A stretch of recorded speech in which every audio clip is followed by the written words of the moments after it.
అన్నీ కొడతాను.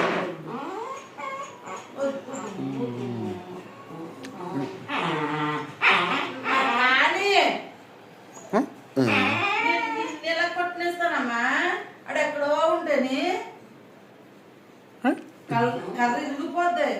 నీ ఒంటి మీద ఏమన్నా దెబ్బ పడ్డదంటేని అన్న అడ్డి మీద కొట్టేనా నేను కొట్టేదా నేను కొట్టే నేను ఆడు ఎప్పుడన్నా పక్కన నాకు దగ్గర కూర్చుంటాడు పడుకుంటాడంట. నువ్వు వచ్చేస్తావు చూడు తోసుకుని కొట్టే వద్దులే నాన్న